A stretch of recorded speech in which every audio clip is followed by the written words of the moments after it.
Hi అండి, welcome back to our channel అమ్మ చేతి ప్రేమ. ఈరోజైతే మన ఛానల్లో సంవత్సరం పాటు ఏమాత్రం పాడవకుండా నిల్వ ఆగే గోంగూర నిల్వ పచ్చడిని చూపిస్తున్నాను. పచ్చడి చేసుకోవడం కూడా చాలా ఈజీ అండి. ఇలా గనక ఒక్కసారి చేసి పెట్టుకుంటే మనకి ఎప్పుడు కావలిస్తే అప్పుడు ఇలా వేడి అన్నంలో నెయ్యి కలుపుకొని ఈ విధంగా కమ్మగా తినేయచ్చు. లేట్ చేయకుండా వీడియోలోకి వెళ్ళిపోదాం. ఈ పచ్చడి కోసం అయితే నేను 4 కట్టల వరకు గోంగూర ఆకులను తీసుకున్నాను. ఈ ఆకుల్ని 3-4 సార్లు ఉప్పు నీటిలో శుభ్రంగా వాష్ చేసుకున్న తర్వాత పొడి క్లాత్ మీద ఇలా 3 గంటల పాటు ఆరబెట్టుకుంటే చక్కగా తడేమీ లేకుండా ఇలా ఆరిపోతాయి.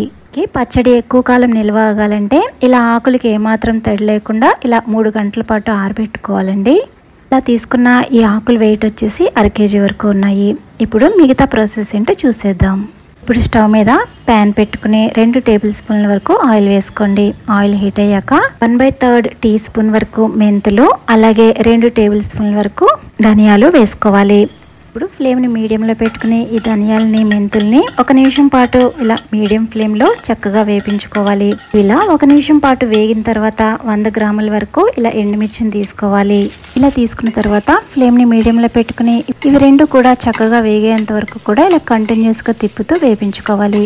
కావాలనుకుంటే ధనియాలు సెపరేట్గా, ఇలా ఎండుమిర్చి సెపరేట్గా కూడా వేపించుకోవచ్చు. ఎండుమిర్చిని మరీ ఎక్కువసేపు వేపినా కూడా చేదొచ్చేస్తాయి. అందుకని చూసుకుంటూ ఇవి వేగగానే వేరొక ప్లేట్లోకి తీసేసుకోవాలి. ఇప్పుడు ఇదే ప్యాన్లోకి మరో 2 టేబుల్ స్పూన్ల వరకు ఆయిల్ వేసుకుని బాగా పూర్తిగా పొడిగా ఉన్న ఈ గోంగూరను అయితే వేసుకోవాలి. మనం తీసుకున్న గోంగూర ఆకును మొత్తం కూడా ఇలా ప్యాన్లో వేసుకోవాలి.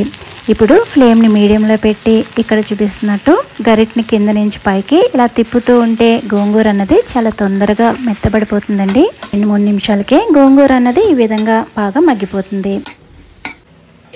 ఇప్పుడు దీనిలోకి 1/2 స్పూన్ వరకు పసుపు, అలాగే 2-3 రేకుల వరకు చింతపండును కూడా వేసుకోవాలి. గోంగూరలో కొద్దిగా చింతపండు కూడా వేసుకుంటే టేస్ట్ అనేది చాలా బాగుంటుంది. ఇలా బాగా స్మాష్ చేసుకుంటూ ఈ విధంగా మగ్గించుకోవాలి. మీరు కావాలనుకుంటే దీన్ని మిక్సీ జార్లో కూడా వేసుకోవచ్చు. కాకపోతే ఈ విధంగా స్మాష్ చేసుకుంటూ ఆకు కొంచెం కనిపించేటట్టు ఉంటే టేస్ట్ అనేది చాలా బాగుంటుంది.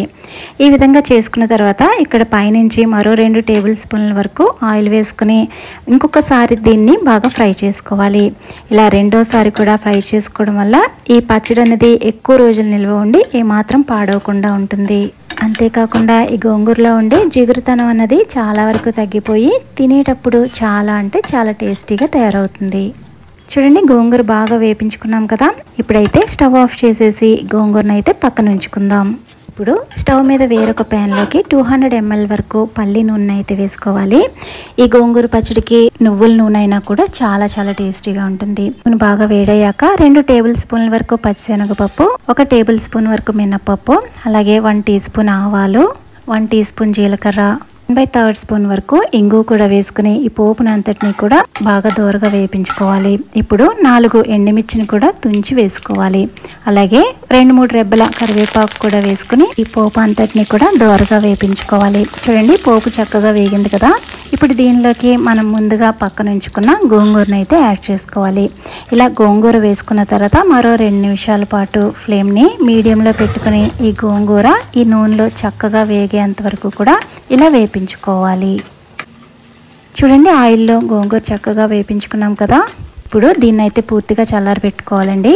ఇప్పుడు మిక్సీ జార్లో మనం ముందుగా వేపించుకున్న ధనియాలు, ఎండుమిర్చి వేసుకుని దానిలోనే మళ్ళీ వేపించుకున్న ఆవాలు, జీలకర్ర కూడా 1 స్పూన్ చొప్పున వేసుకోవాలి.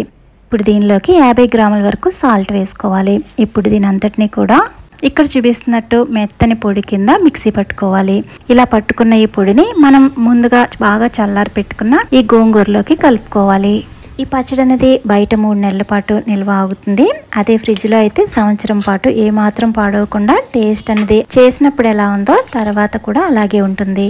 చూస్తుంటేనే ఎప్పుడెప్పుడు తిందామా అన్నట్టుంది కదా. మరి ఇంకెందుకు ఆలస్యం, మీరు కూడా ట్రై చేయండి. అలాగే వీడియో నచ్చితే లైక్ చేయడం మర్చిపోవద్దు. Thank you for watching.